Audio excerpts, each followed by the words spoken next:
सहित बागंबर पर विराजमान थे। बलवान वीरभद्र, श्रृंगी नदी आदि अपने अपने पहरों पर सदाशिव के दरबार की शोभा बढ़ा रहे थे।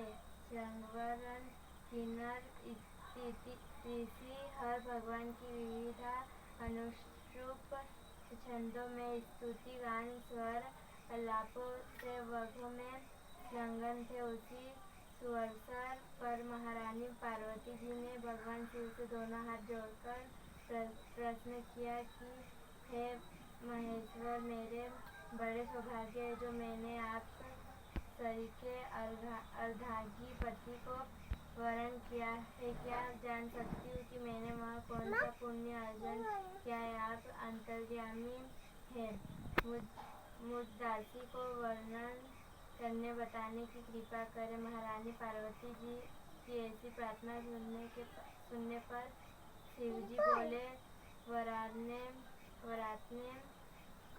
तुमने अति उत्तम पुण्य का ग्रहण किया था जिसे मुझे प्राप्त किया है। वह अति गुप्त व्रत है, पर तुम्हारे पर प्रकट कर रहा हूँ। वह यह है कि भाद्रपद मास के शुक्ल पक्ष की तीज का व्रत हरतालिका व्रत के नाम से प्रसिद्ध है। यह व्रत जैसे तारागणों में चंद्रमा, नवग्रहों में सूर्य, वाणों में ब्राह्मण, देवताओं में गंगा, पुराणों में महाभारत, वेदों में सोम, इंद्रियों में मन, ऐसा यह व्रत श्रेष्ठ है जो तीज हस्त नक्षत्र युक्त बड़े वह और भी महान पुण्यदायक होती है।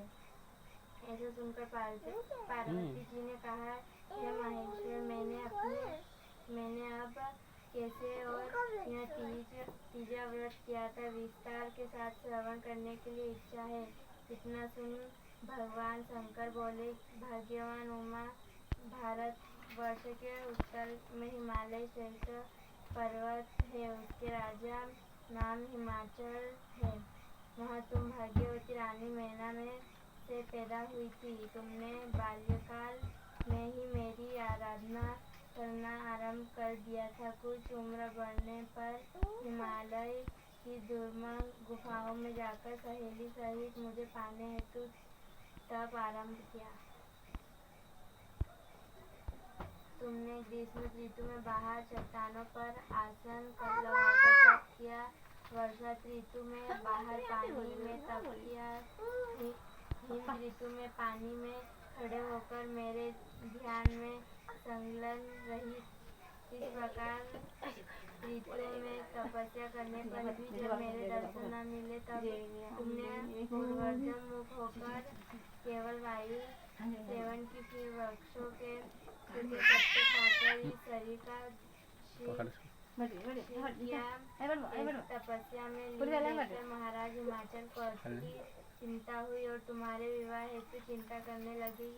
उस सुअवसर पर महर्षि देव स्त्री नारद जी उपस्थित हुए। राजा ने अति हर्ष के साथ उनका स्वागत पूजन किया और उपस्थित होने का कारण जानने की इच्छा की। नारद जी ने कहा, राजन, मैं भगवान विष्णु द्वारा भेजा गया हूँ। मैं चाहता हूँ कि अपनी सुंदर कन्या को योग्य वर प्राप्त हो। तो बैकुंठ निवासी शेषशायी भगवान ने आपकी कन्या का वरण स्वीकार किया है। क्या आपको स्वीकार है? राजा हिमाचल ने कहा, महाराज, मेरे सौभाग्य है जो मेरी कन्या को विष्णु जी ने स्वीकार किया। मैं अवश्य ही उन्हें अपनी कन्या उमा का दान करूँगा। यह सुनिश्चित हो जाने पर नारद जी ने बैकुंठ पहुंचकर कि श्री विष्णु भगवान से पार्वती जी के विवाह का पूर्ण होना सुनाया। इधर महाराज हिमाचल ने वन में पहुंचकर पार्वती जी को भगवान विष्णु से विवाह होने का निश्चय हो चुका सुनाया। ऐसा सुनते पार्वती तुमको महान दुख हुआ। उस दुख से तुम विह्वल होकर अपनी सखी के पास पहुंचकर विलाप करने लगी। तो तुम्हारा विलाप देव सखी ने तुम्हारी इच्छा जानकर कहा, देवी मैं तुम्हें ऐसी गुहा में तपस्या के लिए ले चलूंगी जहाँ महाराज हिमाचल ने नाप नहीं सकेंगे। ऐसा कह सहेली उमा सहित हिमाचल की गहन गुफा में विलीन हो गई। तब महाराज हिमाचल घबराकर पार्वती जी को ढूंढते हुए विलाप करने लगे कि मैंने विष्णु जी को वचन दिया है, वह कैसे पूर्ण होगा। ऐसा कह वह मूर्छित हो गए। तब सभी पूर्ववासियों को साथ लेकर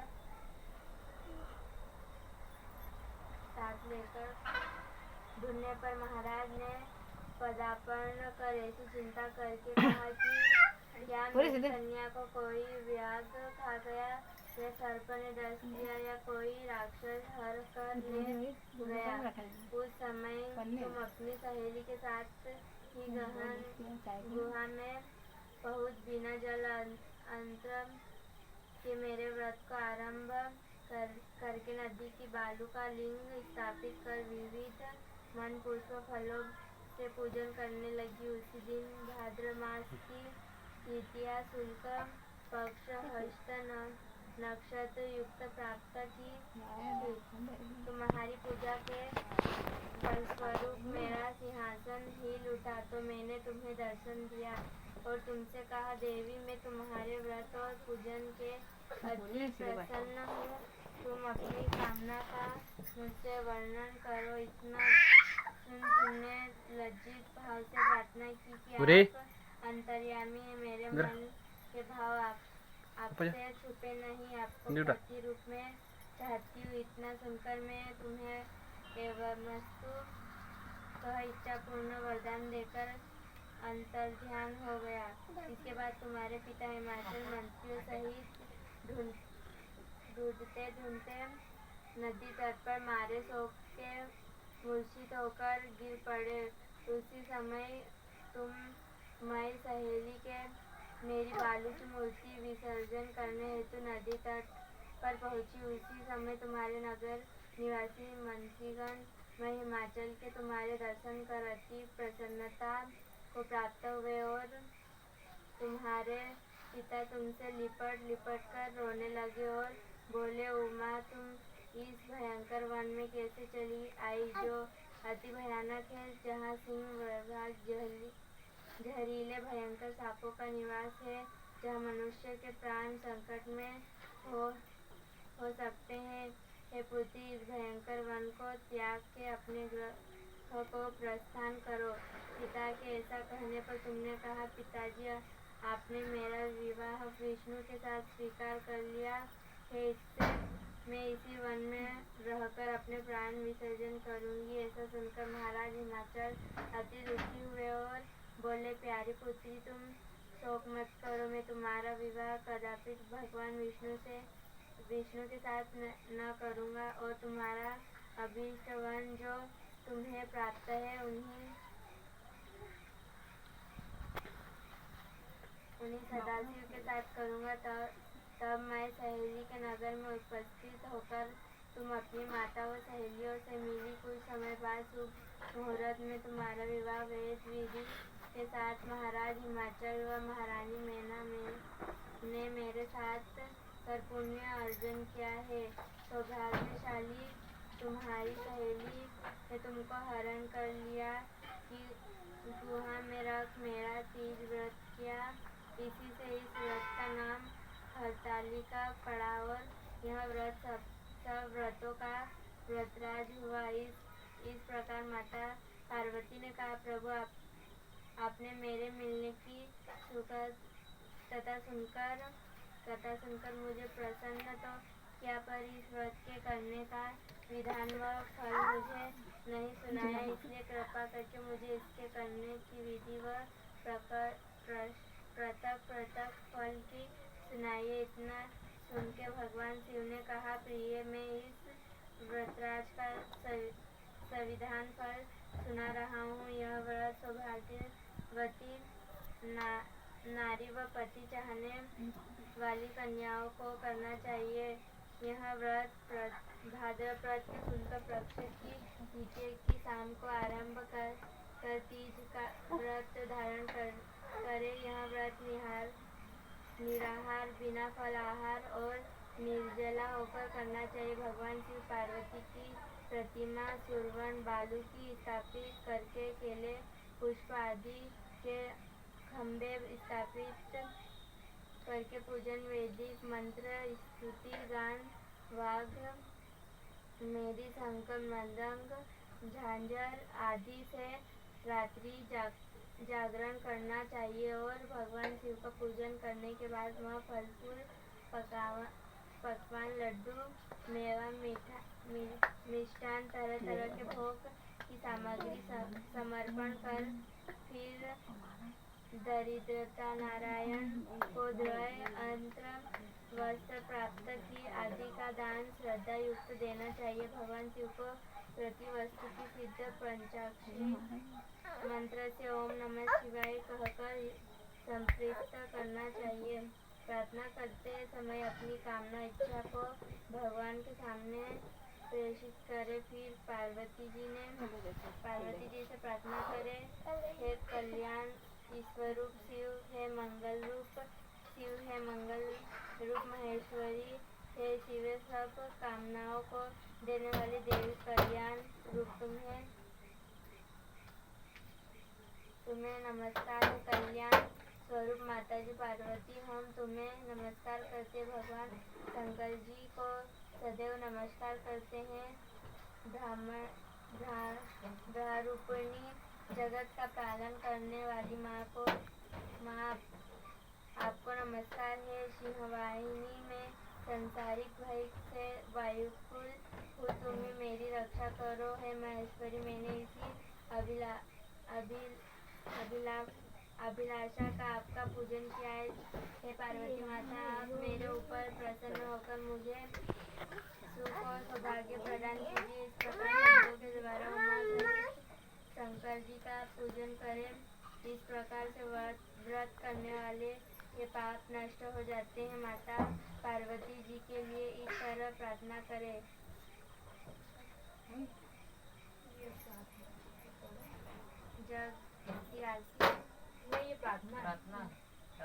जय जग माता, जय जग माता, मेरी भाग्य विधाता टेक तुम हो पार्वती शिव प्यारी, तुम दाता नंद पुरारी, सती संतों में रेख तुम्हारी, जय हो आनंद दाता। जय जग इज्जत वर मैं तुमसे पाऊँ, उठाऊँ भाव भक्ति को तुमसे पाओ, कर दो पूर्ण दाता। जय जग।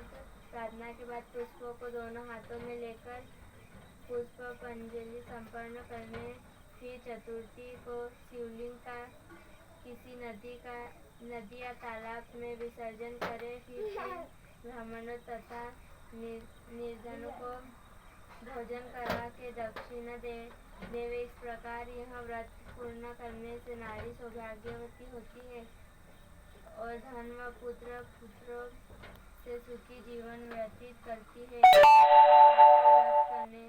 करने से कुलीन विज्ञान धनवान वर को प्राप्त होने का सौभाग्य होता है।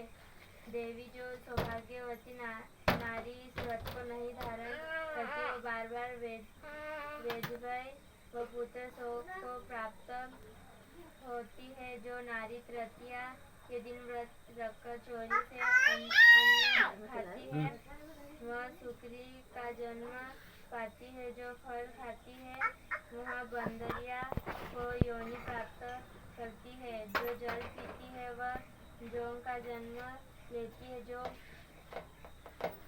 मछली पीती है, वह संपूर्णी का जन्म ग्रहण करती है। जो नारी मांस खाती है, वह वाघिनी होती है। जो दही खाती है, वह बिल्ली का जन्म पाती है। जो मिठाई खाती है, वह चींटी के जन्म में धारण करती है। जो सब चीजें खाती है, मक्खी के जन्म लेती है। जो उस दिन सोती है, वह अजगरी योनि को प्राप्त करती है। उमा, जो इस श्रद्धा विधि से धारण करती है, वह मूर्छा पति प्राप्त स्वरूप